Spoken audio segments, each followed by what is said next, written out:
हाँ जी दोस्तों, नमस्कार। स्वागत है आपका इस यूट्यूब चैनल आर के नॉलेज इलेक्ट्रिकल में। एक बार फिर उपस्थित हैं ऑनलाइन टेस्ट नंबर 9 की आंसर की के साथ में।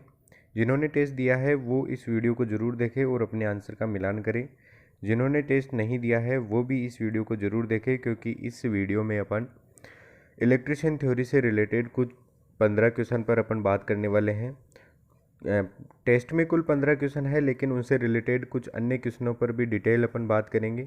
तो इस वीडियो से आपसे 20 से 25 क्वेश्चन जो है तैयार होने वाले हैं। एक्सप्लेन करने का तरीका यदि पसंद आए तो चैनल को सब्सक्राइब जरूर करें। चलते हैं फर्स्ट क्वेश्चन की तरफ।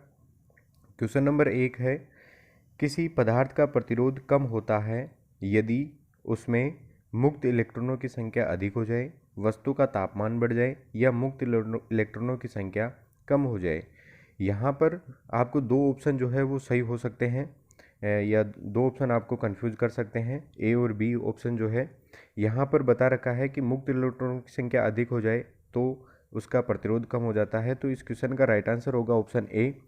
मुक्त इलेक्ट्रॉनों की संख्या यदि अधिक हो जाए तो पदार्थ का प्रतिरोध जो है कम हो जाता है। ऑप्शन बी जो है ये भी सही हो सकता है कि वस्तु का तापमान बढ़ने पर भी उसका प्रतिरोध जो है वो कम हो जाता है, लेकिन ये अर्धचालक और अचालक के पदार्थों के लिए ही होता है। यानी अचालक और अर्धचालक पदार्थ ऐसे होते हैं जिनका तापमान बढ़ाने पर उनका प्रतिरोध कम हो जाता है, जबकि चालक पदार्थ ऐसे होते हैं जिनका तापमान बढ़ाने पर प्रतिरोध बढ़ जाता है। इसलिए ऑप्शन सेकंड जो है वो कैंसिल हो जाएगा और ऑप्शन ए जो है वो बिल्कुल सही होगा। मुक्त इलेक्ट्रॉनों की संख्या यदि अधिक हो जाए तो पदार्थ का प्रतिरोध कम होता है। चलते हैं नेक्स्ट क्वेश्चन, 2 नंबर क्वेश्चन की तरफ। क्वेश्चन नंबर 2 है, संधारित्र यानी कैपेसिटर किस में ऊर्जा रखता है। दोस्तों ये क्वेश्चन इस प्रकार से भी पूछा जा सकता है कि कैपेसिटर में एकत्रित ऊर्जा याद करने का सूत्र क्या है। तो वहाँ पर फिर आपको बताना है 1/2 CV²। ऐसे ही रिलेटेड एक और क्वेश्चन पूछा जाता है कि इंडक्टर में एकत्रित ऊर्जा याद करने का फॉर्मूला क्या है। तो फिर आपको वहाँ पर बताना है 1/2 LI²।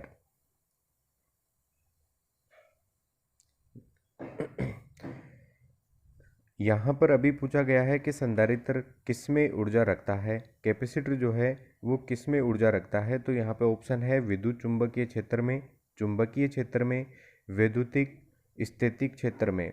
तो यहाँ पर ऑप्शन सी जो है वो इसका बिल्कुल सही राइट आंसर है। वैद्युतिक स्थैतिक क्षेत्र में कैपेसिटर ऊर्जा को एकत्रित रखता है। यदि पूछ लिया जाता है कि इंडक्टर ऊर्जा किस में रखता है तो फिर आपको ऑप्शन ए जो है वो सही करना था। विद्युत चुंबकीय क्षेत्र में इंडक्टर ऊर्जा को रखता है।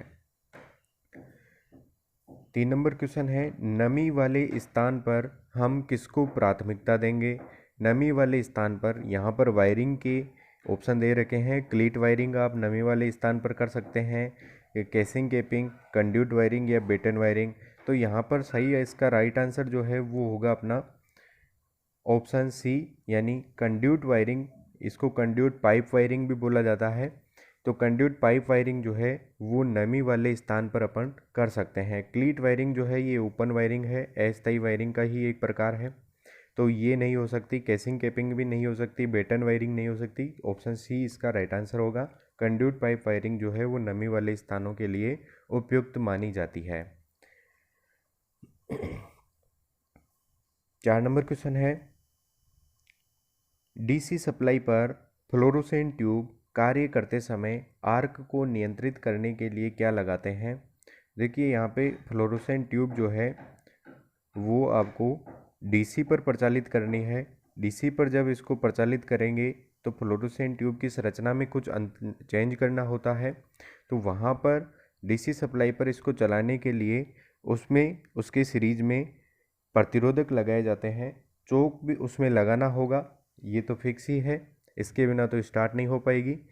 आर्क को कम करने के लिए वहाँ पर आपको एक्स्ट्रा में प्रतिरोध और ऐड करना है। जब आप इसको एसी सप्लाई पर चलाते हैं तो प्रतिरोध की कोई ज़रूरत नहीं है, लेकिन आप इसको अभी डीसी पर चला रहे हैं तो आपको श्रेणी में इसके प्रतिरोध लगाना होगा, तब इसमें आर्क नियंत्रित होती है। आर्क उत्पन्न कहाँ होती है तो ये आपको बताना है।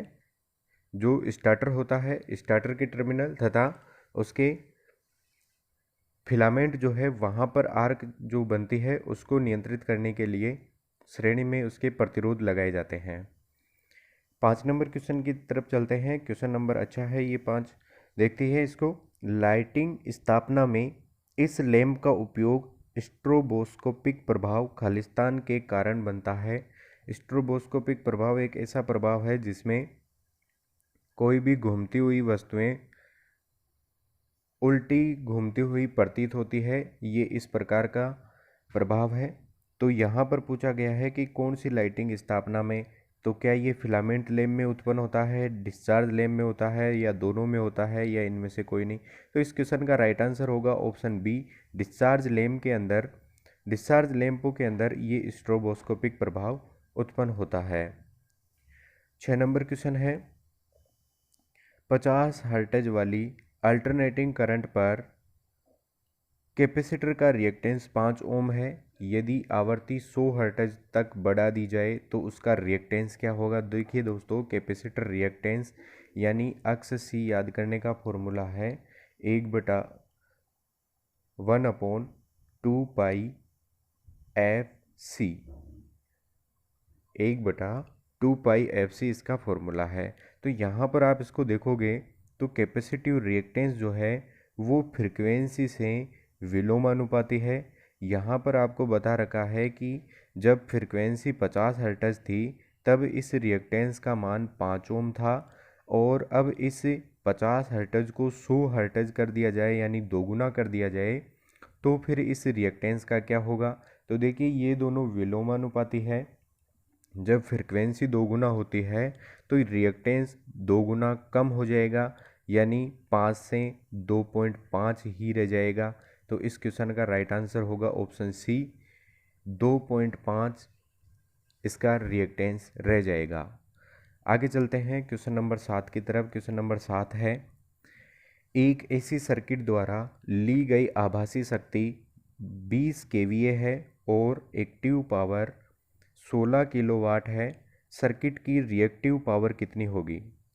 दोस्तों इस क्वेश्चन को आप इस प्रकार से याद रख सकते हैं। ये एक त्रिभुज होता है जिसमें आपको याद रखना है इस प्रकार से। यहाँ पर तो ये होती है आभासी शक्ति जो केवीए के अंदर ली जाती है, और यहाँ पर होती है वास्तविक शक्ति यानी एक्टिव पावर जो किलोवाट में होती है, और इस तरफ होती है रिएक्टिव पावर जो केवीएआर में होती है, केवीआर में होती है। तो यहाँ पर अपन को केवीए दे रखा है और किलोवाट दे रखा है, यानी आभासी शक्ति और वास्तविक शक्ति का मान बता रखा है। तो अब अपन को रिएक्टिव पावर निकालना है।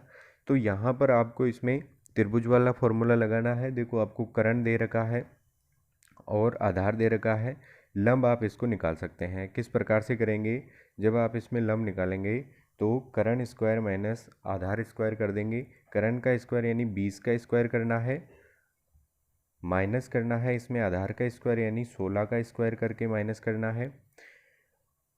तो यहाँ पर आप इसको देखोगे 20 का स्क्वायर हो जाएगा अपने पास 400, माइनस करेंगे 16 का स्क्वायर जो है वो होता है 256। तो 400 में से 256 जब हटाएंगे तब ये अपने पास बचेगा 144। अब आपको 144 का रूट निकालना है। 144 का रूट आपको पता है 12 होता है, इसलिए इस क्वेश्चन का राइट आंसर हो जाएगा ऑप्शन बी, 12 केवीआर जो है इसकी रिएक्टिव पावर रह जाएगी। 8 नंबर क्वेश्चन है,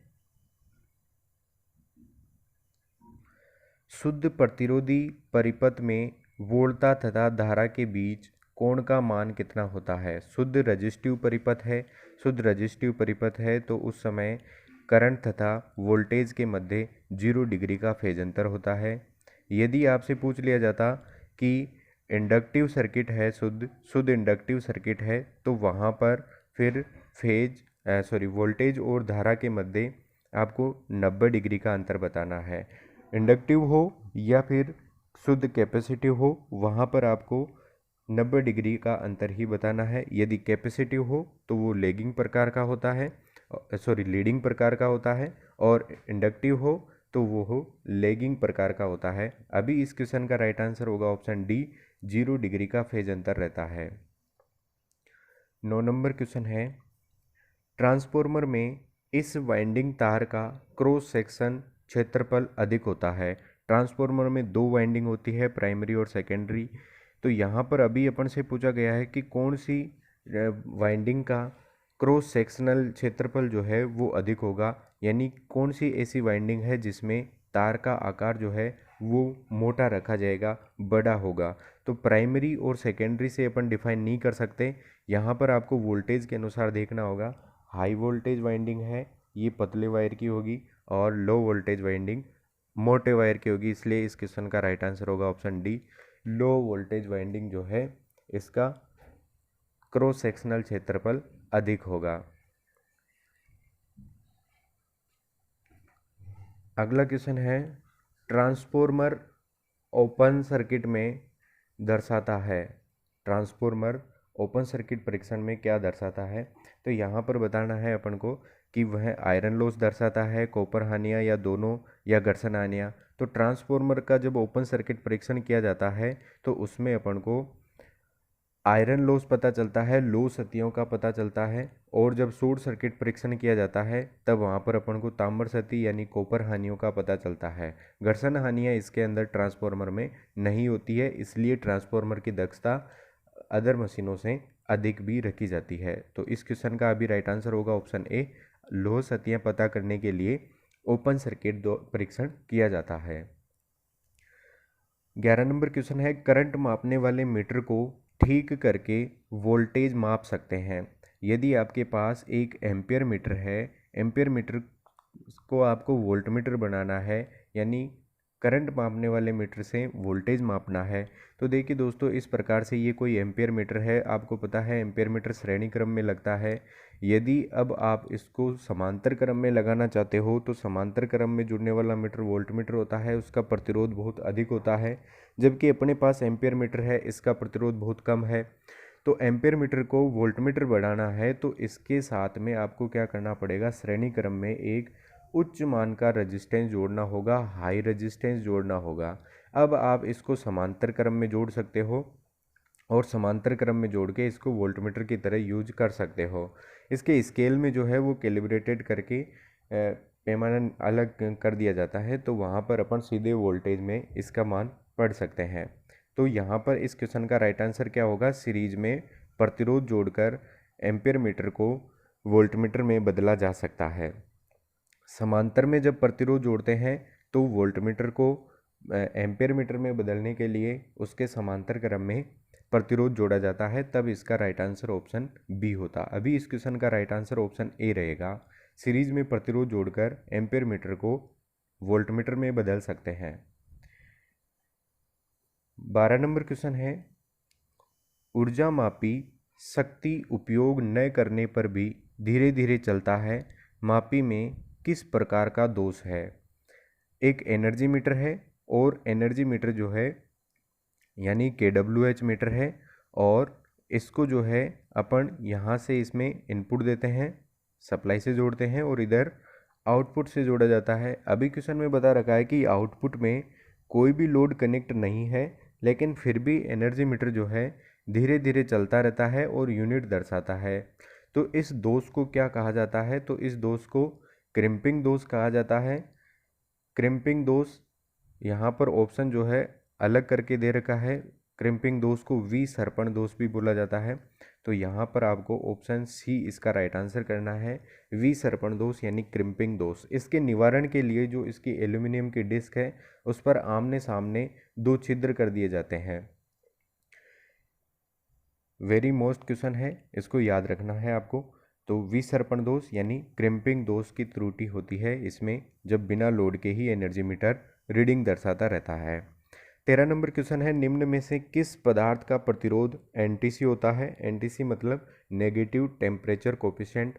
तो कौन सा ऐसा पदार्थ है जिसका प्रतिरोध नेगेटिव टेम्परेचर कोफिशिएंट होता है? तो NTC पदार्थ जो है ये अर्धचालक और अचालकों का होता है। तो यहाँ पर अपने पास ब्रास, कॉपर, कार्बन और एल्यूमिनियम बता रखा है। बाकी सब तो चालक है, लेकिन कार्बन जो है ये अर्धचालक है। तो यहाँ पर आपको इसका राइट आंसर जो है वो बताना है, ऑप्शन सी। कार्बन जो है ये NTC प्रकार का पदार्थ होता है। 14 नंबर क्वेश्चन है, लेड एसिड बैटरी में कौन सी दक्षता अधिक होती है? दोस्तों आपको ध्यान रखना है कि बैटरी में दो प्रकार की दक्षताएं पाई जाती है। एम्पियर घंटा दक्षता, जिसको AH दक्षता बोला जाता है, AH दक्षता, और वाट घंटा दक्षता, जिसको WH दक्षता बोला जाता है। इनमें से बताना है कि कौन सी दक्षता जो है वो अधिक होती है। तो लेड एसिड बैटरी में आपको ध्यान रखना है कि एम्पियर घंटा यानी AH दक्षता जो है वो अधिक होती है, जबकि वाट घंटा दक्षता जो है ये कम होती है। कितनी होती है तो वो भी आपको याद रखना है। 90 से 95% जो है आपकी AH घंटा दक्षता होती है, और वाट घंटा दक्षता जो है वो 80 से 85% तक वाट घंटा दक्षता होती है। तो यहाँ पर ऑप्शन ए इसका राइट आंसर होगा। टेस्ट का लास्ट क्वेश्चन है, यदि चार्ज करते समय बैटरी के कनेक्शन गलत हो जाए तो क्या होगा?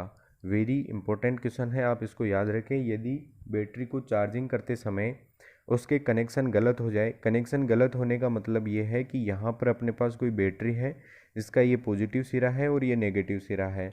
इसको आप सप्लाई से पॉजिटिव जोड़ना होता है और नेगेटिव से नेगेटिव जोड़ना होता है। इस प्रकार से इसके कनेक्शन होते हैं, तब तो बैटरी के सही कनेक्शन माने जाते हैं।